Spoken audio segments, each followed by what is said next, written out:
कभी सोचा है कि पास्ट में किया गया कोई छोटा सा काम फ्यूचर में कितना भयानक रूप ले सकता है। आज हम एक ऐसी ही दिल दहला देने वाली कहानी को समझने जा रहे हैं, जहां अतीत की बसे गलती एक कभी न खत्म होने वाले खौफ में बदल जाती है। तो चलिए शुरू करते हैं। और इस कहानी का जो सार है ना, वो इसी एक लाइन में छिपा है। ये सिर्फ कोई कहावत नहीं है, बल्कि वो हकीकत है, वो सच्चाई है जिसका सामना हमारी कहानी के मेन कैरेक्टर अशोक को करना पड़ता है। मतलब ये पूरी कहानी है ही कर्म और उसके नतीजों की। तो चलिए मिलते हैं अशोक से। अशोक पेशे से एक साइकेट्रिस्ट हैं, मतलब एक मनोचिकित्सक। उनकी जिंदगी कह सकते हैं कि बिल्कुल नॉर्मल चल रही थी, पर फिर एक रात एक ऐसा हादसा होता है जो उनकी पूरी जिंदगी और उनके सोचने का नजरिया दोनों को हमेशा हमेशा के लिए बदल कर रख देता है। जरा उस सीन को इमेजिन कीजिए। देर रात का वक्त है, जोरों की बारिश हो रही है और एक बिल्कुल सुनसान हाईवे। अशोक पास के ही एक मेडिकल कॉलेज से अपने घर लौट रहे थे, और इसी अकेलेपन और खतरे से भरे माहौल में कहानी का सबसे बड़ा टर्निंग पॉइंट आता है। और तभी ये होता है, एक अननोन नंबर से उनका फोन बजता है। जैसे ही अशोक की नजर फोन पर जाती है ना, ठीक उसी वक्त हेडलाइट्स की रोशनी में एक लड़की अचानक से कार के सामने आ जाती है। उन्हें ब्रेक लगाने तक का मौका नहीं मिलता और बूम, एक जोरदार टक्कर। सब कुछ बस एक पल में हो गया। अशोक की तो जैसे होश ही उड़ गए। ये अशोक का पहला रिएक्शन था, घबराहट, गिल्ट और जबरदस्त डर। उनका दिमाग जैसे बिल्कुल सुन्न पड़ गया था। वो किसी तरह हिम्मत जुटाते हैं, कार से बाहर निकलते हैं, ये देखने के लिए कि आखिर उनसे हो क्या गया है। अशोक उसे हॉस्पिटल ले जाने के इरादे से कार में बिठाते हैं, लेकिन जैसे ही वो पीछे मुड़कर देखते हैं ना, वो लड़की एक बेहद खौफनाक चेहरे के साथ उठ बैठती है। बस यही वो आखिरी सीन है जो अशोक को याद है, इससे पहले कि सब कुछ अंधेरे में खो जाए। और जब वो होश में आते हैं तो पता चलता है कि उनकी जिंदगी के 8 महीने बीत चुके हैं। तो अब कहानी में 8 महीने का लीप आता है। अशोक अब फिजिकली और मेंटली दोनों तरह से ठीक होकर अपने क्लिनिक वापस आ चुके हैं। वो पूरी कोशिश कर रहे हैं उस हादसे को भुलाने की, लेकिन जैसा कहते हैं ना, अतीत आपका पीछा इतनी आसानी से नहीं छोड़ता। और तभी एक नई पेशेंट के आने से ये पूरा रहस्य और भी ज्यादा गहरा हो जाता है। ये लड़की है रूही। वो अशोक को बताती है कि उसके पिता की मौत 2 साल पहले हो चुकी है, लेकिन अब वो उससे घर में हर जगह दिखाई देते हैं। वो बस ये जानना चाहती है कि क्या ये सच में हो रहा है या ये सिर्फ उसका वहम है।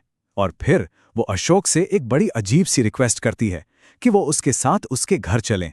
अशोक पहले तो थोड़ा हिचकिचाते हैं, पर फिर मान जाते हैं। और अब सबसे चौंकाने वाली बात, रूही का घर उसी सुनसान हाईवे पर था जहां अशोक का वो भयानक एक्सीडेंट हुआ था। ऐसा लग रहा था जैसे अतीत खुद चलकर दोबारा दरवाजे पर आ गया हो। वो लोग एक पुरानी, बिल्कुल जर्जर सी कोठी पर पहुंचते हैं। रूही गेट पर ही उतर जाती है और अशोक को अंदर जाने के लिए कहती है। और इसी कोठी के अंदर इस कहानी का सबसे खौफनाक सच सामने आने वाला था। कोठी के अंदर अशोक की मुलाकात एक बुजुर्ग से होती है जिसे वो रूही का पिता ही समझते हैं, लेकिन बातों ही बातों में वो बूढ़ा आदमी एक ऐसी बात कह देता है कि अशोक के पैरों तले जमीन खिसक जाती है। वो कहता है, मेरी बेटी रूही अब इस दुनिया में नहीं रही। और फिर वो बुजुर्ग रूही की दर्दनाक कहानी सुनाना शुरू करते हैं। एक ऐसी कहानी जिसकी शुरुआत हुई धोखे से। कैसे उसके ही एक दोस्त दीप ने उसे धोखा दिया, कैसे उन तीनों ने मिलकर उसके साथ ज्यादती की, और फिर सबसे भयानक सच कि कैसे उसके अपने ही पिता ने उसकी तड़प ना देख पाने की वजह से अपने ही हाथों से उसका गला घोंट दिया। पर कहानी यही खत्म नहीं हुई। रूही की आत्मा ने अपना बदला लिया, एक एक करके सबसे। कहानी के आखिर में वो बूढ़ा आदमी बताता है कि रूही की आत्मा ने बदला लेते हुए आखिर में उसे भी मार डाला। और ठीक इसी पल अशोक को ये रियलाइज होता है कि रूही तो मर ही चुकी है, लेकिन वो आदमी जिससे वो इतनी देर से बात कर रहे हैं, वो भी एक भूत है। वो उस वीरान कोठी में 2 आत्माओं के साथ बिल्कुल अकेले थे। अशोक जैसे तैसे वहां से भाग निकलता है, लेकिन असली खौफ भूतों का नहीं था, बल्कि इस सवाल का था कि आखिर ये सब उसके साथ ही क्यों हो रहा है। और अब वक्त है कहानी के आखिरी और सबसे जरूरी हिस्से पर आने का, वो राज जो अशोक के अतीत को रूही की कहानी से जोड़ता है। तो सबसे बड़ा सवाल यही है, रूही की आत्मा ने इतने सारे लोगों में से सिर्फ अशोक को ही क्यों चुना? आखिर इस पूरे हॉन्टिंग के पीछे की वजह क्या थी? जवाब अशोक के अपने ही अतीत में छिपा है। जरा इस टाइमलाइन पर नजर डालिए। यहीं पर सारी कड़ियां आकर जुड़ते हैं। 2 साल पहले रूही पर हमला हुआ। उसके 2 हमलावर तो एक एक्सीडेंट में मौके पर ही मारे गए, लेकिन तीसरा जो मेन आरोपी था, दीप, वो बच गया। क्यों? क्योंकि उसकी जान एक डॉक्टर ने बचाई थी, और वो डॉक्टर कोई और नहीं, खुद अशोक थे। तो ये है कर्म का पूरा खेल। अशोक ने तो सिर्फ एक डॉक्टर होने का अपना फर्ज निभाया था, एक मरीज की जान बचाई थी, लेकिन उन्हें क्या पता था कि अनजाने में उन्होंने उस लड़की के गुनहगार को बचाया है।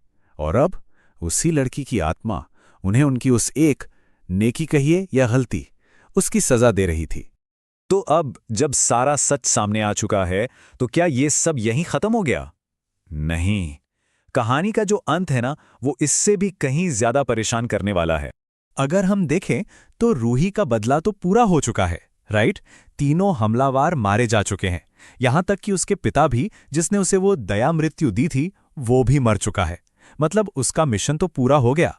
तो फिर सवाल यह है कि अगर बदला पूरा हो ही चुका है, तो रूही की आत्मा अब भी अशोक को क्यों दिखाई देती है? क्या यह सजा कभी खत्म नहीं होगी, या ये कुछ और है? और कहानी अशोक के इन शब्दों पर आकर खत्म होती है। वो अब रूही की मौजूदगी का आदी हो चुका है। उसने अपनी इस नई हकीकत को एक्सेप्ट कर लिया है, एक ऐसी हकीकत जहां वो हमेशा अपने अतीत की एक अनजानी गलती की वजह से एक आत्मा के साथ जुड़ा रहेगा। ये डर से भी आगे की चीज है, एक अजीब सा सुकून, या कहिए एक सरेंडर, जो इस कहानी को और भी ज्यादा खौफनाक बना देता है।